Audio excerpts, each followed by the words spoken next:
Welcome to my channel, Let's Summarize It. My name is Hussam Al-Daman. Today we're going to ask the question, should education technology be regulated? Now we know that COVID-19 was a disruptive event which accelerated the use of Edtech or education technology. The switch to online learning has literally saved the global education system from an imminent collapse.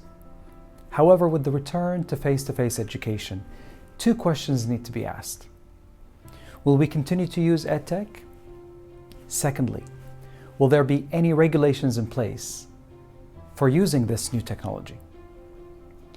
There's an article that was published in the London School of Economics blogs by Iona Noella, September 22nd, 2021.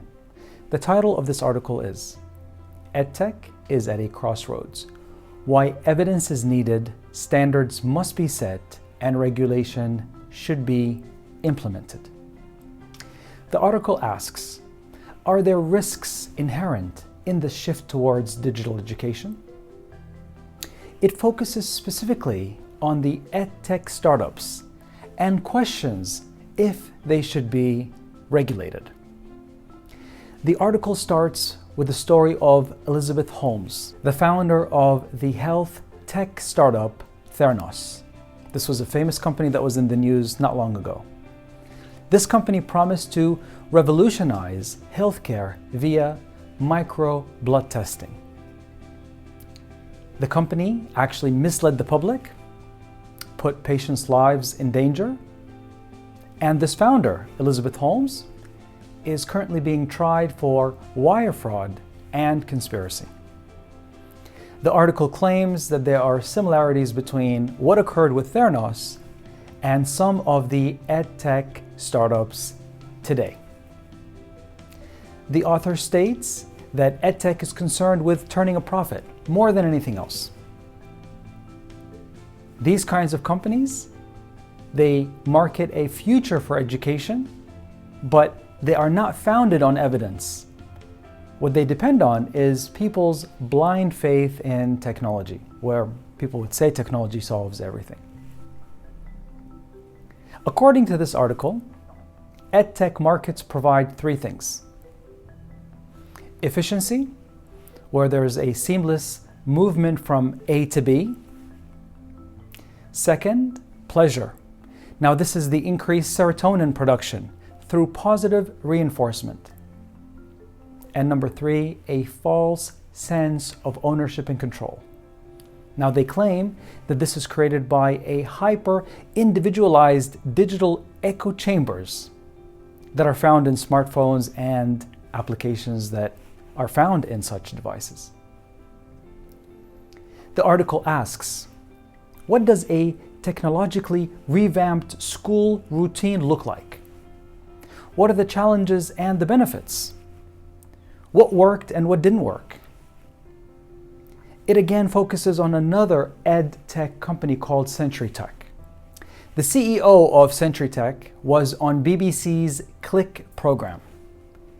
He was discussing the efficiency of using artificial intelligence, AI, in schools.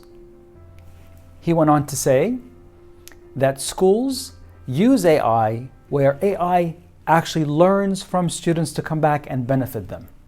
There were several observations that were made by the article based on that interview. Number one, that there is a marketing of fascination and promise, where Edtech uses audio-visual to mask complexities that are actually inherent in the educational system. So it's really not going after the actual change in the educational system, but actually providing additional side effects that make it seem different. The second thing is that there's a technological reliance on student behavior through AI, where the article says that education is not only about student behavior. Now that's what AI provides us with. It provides us with how and when students actually use technology. The article says there are deeper issues at play. There are social, cognitive, cultural elements that are not being taken into account. Thirdly, the article comments and says that the curriculum is actually being reduced to mere content production.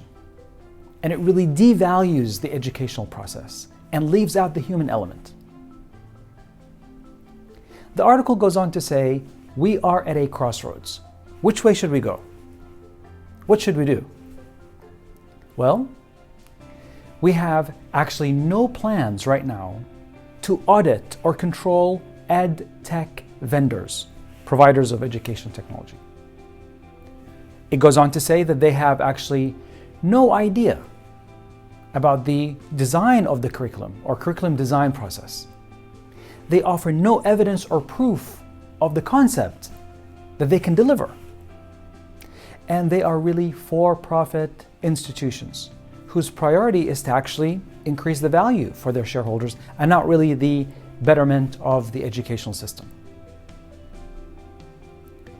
Now, it goes on to say that we need to find a solution to this over-digitalization of our children, because there are certain issues that need to be taken into account, such as privacy, the appropriateness of the design of the EdTech products, the overuse of artificial intelligence. However, the paper goes on to say, if we would like to avoid certain issues that were found with Theranos, we have to have a governance framework and standards that will actually govern the EdTech industry, that looks at ethical learning, ethical controls, and really looks at and controls the future of artificial intelligence. It concludes by saying we cannot afford to experiment with our children's education and follow the EdTech model, which says try it first and then make changes as you go along. This is what the article said. I'm going to give you my take on this, and I would also like to hear yours.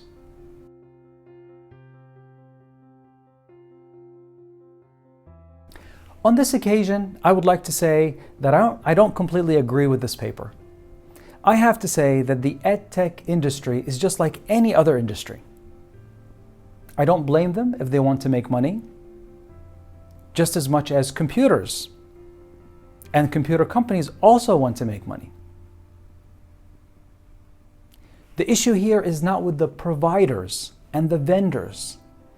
The issue here are with the educationalists, the educators, the administrators, the teachers.